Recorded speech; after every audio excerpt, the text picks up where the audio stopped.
I'm going to be telling you 7 things I wish I knew before integrating Singular SDK into my React Native Expo app.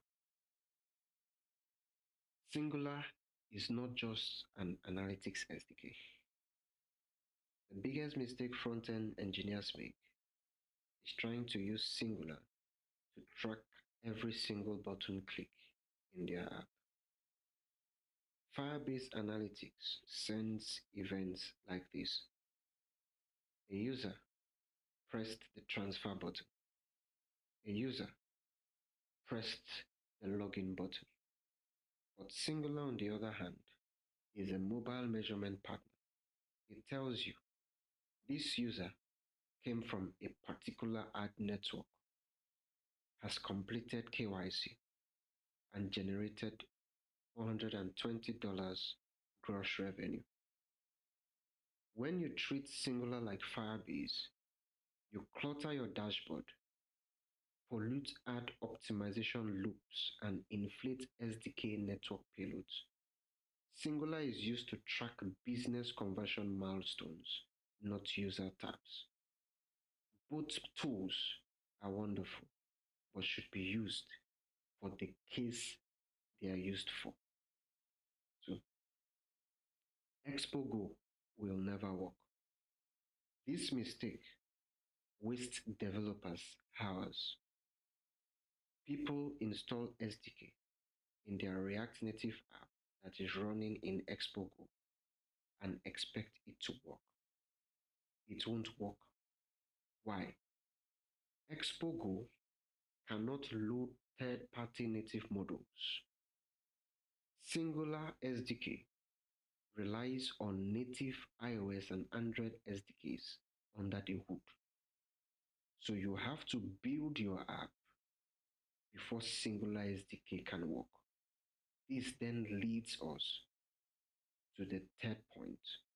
Rebuilding isn't optional. Even when using and running your app on a dev build, if you install the Singular SDK into your React Native Expo app and try to run it, it will break because you'll have to rebuild the app such that the native modules will be configured to that native build. If you just change parameters in your app.json or replace your app.json file, it won't still work. It will break because you need to run another build, either using the Expo Manage workflow or the other methods that are available.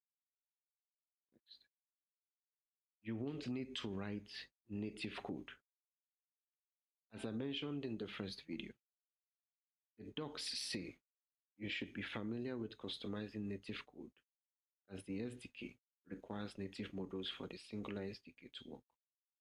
Most Expo developers leave at this point, but actually, you don't need to write any native code in Expo Go. Why? The Expo Config Plugins generate the native configuration. The only thing you have to do is to rebuild the app, and that is it. This is why Expo Development Build exists. You wouldn't have to write a single line of Swift or Kotlin code. Your events can be perfect and still never appear. Now, this was my major blocker. This frustrates almost everyone, but most times it isn't your code. It's because, or it may be because, your testing device isn't registered correctly. As I pointed out in my first video, many devs tend to use the Android device ID for iOS or the device identifier for iOS, but you do not use those values on the Singular dashboard when you are trying to configure your device in the testing console. You do not use those. You use the Google advertising ID or the identifier for advertisers for iOS. Until you use these parameters, that is when your event will work.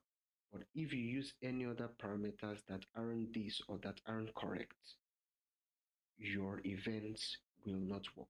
Also, many people expect that once events are triggered, they should immediately show on the Singular dashboard. Oftentimes, it is not so. Why? Singular events are batched before they are uploaded. So, your dashboard delay may not necessarily mean your integration is broken. It is just the SDK behavior based on network conditions. Sometimes it may linger for seconds and sometimes longer. But if you get all the parameters correct, it will work just fine. ATT is iOS only. There is this misconception that Apple's tracking transparency is for Android and iOS. No, it is for iOS only. So you want to implement the ATT prompt for both platforms, that is iOS and Android, and you are left wondering why Android behaves differently. This is because the ATT is iOS only. On iOS, it requires the Apple's app tracking transparency prompt, and a user must accept this prompt before the IDFA is being accessed by the Singular SDK. On the other hand, Android completely ignores the ATT entirely. Android uses GAID and has its own separate consent model. Your Android app will work without an ATT prompt. The last one wrong bundle ID ruins everything. For your Expo apps that are not yet published to the Play Store or the App Store, Singular uses your bundle identifier or your package name to identify your app. It must be your package name when you're trying to configure your app on the Singular dashboard. Now, if your package name does not match what you have, it won't work. And if any identifier configured to Singular does not match what you have on your app, nothing will work correctly. You must use your bundle identifier or your package name for Android and iOS as the case may be.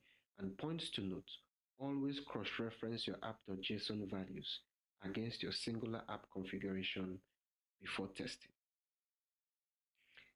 These are just myths versus facts.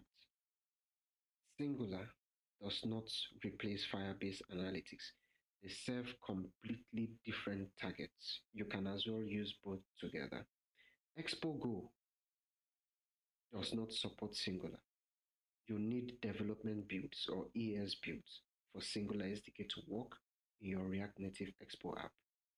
Native plugins changes and requires a new build after the SDK is installed. Keep payloads lightweight and strip all sensitive identifiers. Do not send user sensitive information to the Singular dashboard. Dashboard updates instantly? No, not every time. Events are batched and delays sometimes are normal. Important one. You can rename events anytime. Yes, you can. But if you rename events more than once or twice, you will fragment your analytics. Try to keep an event name and avoid changing your event name. Now, you know what took me days to figure out. Save these, share them with fellow devs and teams, and ship your Singular integrations that actually work. If you've already integrated Singular and ran into a problem that I didn't mention, let me know in the comments. I'd love to hear what caught you out, and it might even make it into a future video. If this helped you, consider subscribing, because on this channel, we don't just read documentation, we fill in the gaps that the documentation leaves behind. Until then, stay plugged in. Cheers.